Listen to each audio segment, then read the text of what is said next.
Hey, how's it going, guys? Back with another broadcast with me, Neff. This is The Weekly. Let's jump right into it. Got some cool articles here. Let's start off with this one first, though. I think it'd be interesting. First reviews for Netflix's Avatar Last Airbender. Critics share mixed reactions to live action show. With the February 22nd release date of Netflix's Avatar The Last Airbender right around the corner, reactions and reviews from the critics are starting to arrive. This is an interesting show. Avatar was an animated show. Don't misquote me here. It's either on like Nickelodeon or Cartoon Network, one of them. Pretty cool show, really popular show. Kind of out of my era, but I know a lot of people in a younger generation really gravitated towards Avatar. I know they really liked the show a lot. And so they had the live action film done by M. Night Shyamalan, and I don't think that did that well. I remember going to watch it in theaters, but I was never really a big fan of Avatar at all, so really the live action movie wasn't going to do anything for me. But I do know people that were avid fans of Avatar did not like the Last Airbender film by M. Night Shyamalan. So, Netflix is taking their swing at it.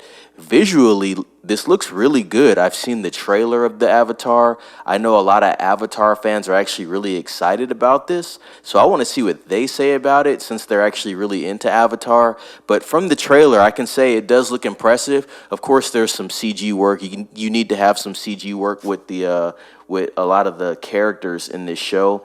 And then just a lot of different animation surrounding the characters, because these guys have like powers, superpowers basically. So there's going to be some CG and special effects work with that, but everything looked pretty high quality.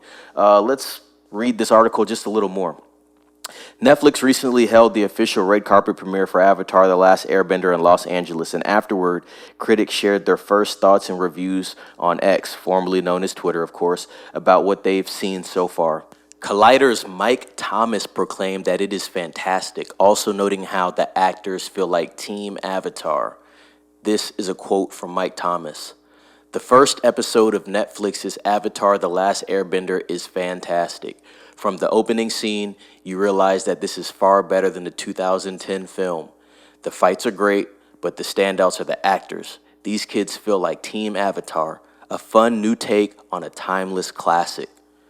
So that's one quote right there, and it's funny because Mike actually referenced what I talked about before I read into his quote about how people did not care for that 2010 film by M. Night.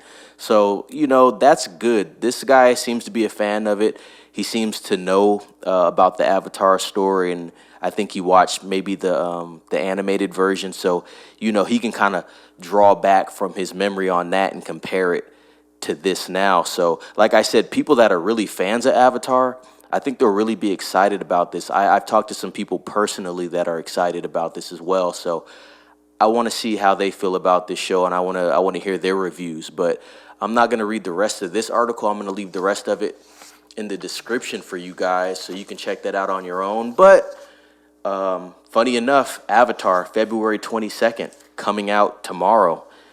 Check that out. I want to hear what people say about that. If it's good, feel like commenting, go ahead and leave a comment and let me know how it is. Maybe I'll check it out on Netflix because I do have Netflix. Next article. This is The Hollywood Reporter. Box office. Bob Marley, One Love jams to massive $51 million opening. Madam Web wipes out at $25.8 million. The biopic about the iconic Marley exceeded all expectations, while Madam Web became Hollywood's latest superhero pick to lose its powers. Paramount's Bob Marley, One Love delivered a huge $50 million plus domestic opening over the 6-day Valentine's Day, President's Day corridor, enough to crush Madam Web's $25.8 million start, a record worst for Sony's superhero adventures. Wow. Go to the next page. $14 million on Valentine's Day. Rival studios say the decision to go out on Sweetheart's Day was a smart choice in building momentum. The movie's weekend debut is on par with the starts of such musical biopics as Rocketman or Elvis, and did almost double the business it was tracking to do. Grosses could shift once weekend actuals are issued Tuesday morning following the Monday holiday. Wow. That's awesome. Saw the trailer for the Bob Marley film. I thought it looked pretty good.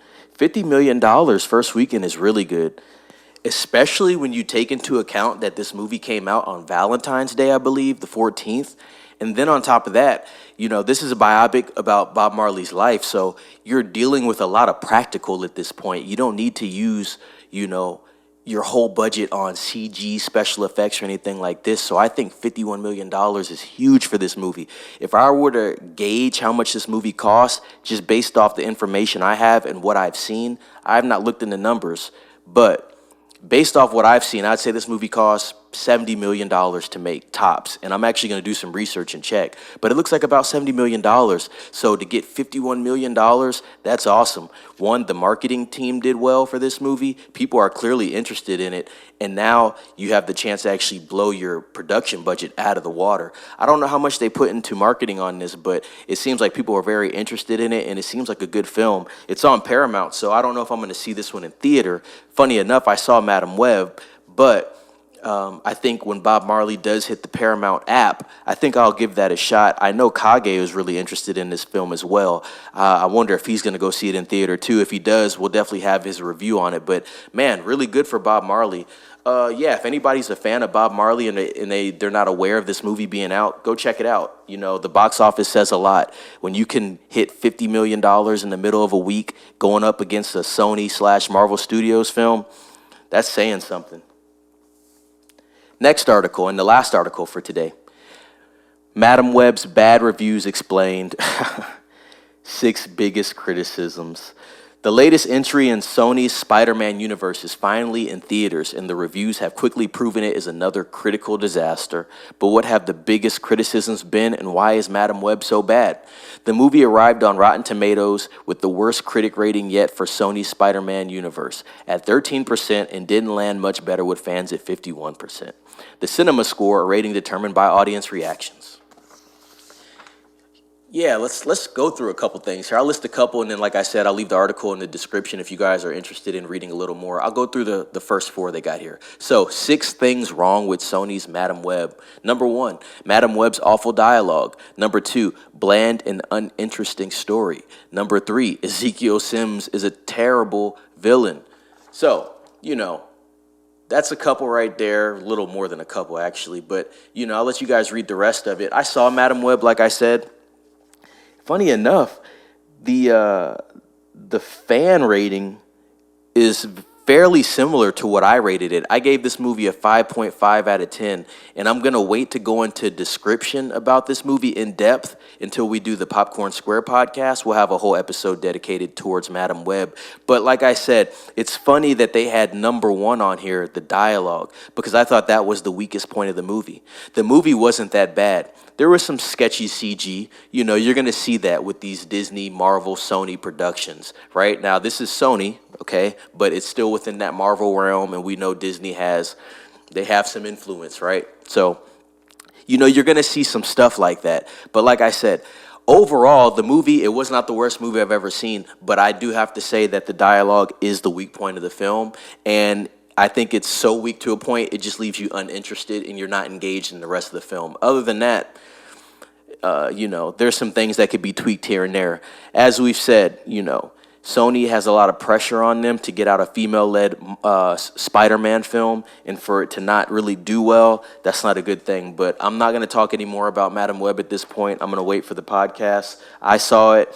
If anybody's interested, check it out if you're interested, right? It's not going to win an Academy Award, but it is what it is. So I'm going to leave that article in the description as well, guys. That's going to do it for this broadcast of The Weekly. Thank you guys for sticking around, listening to these broadcasts that we have, listening to the Popcorn Square podcast. As I always say, please like, subscribe, comment, ring the bell for notifications. Thanks once again. It's Neff signing off. Be safe.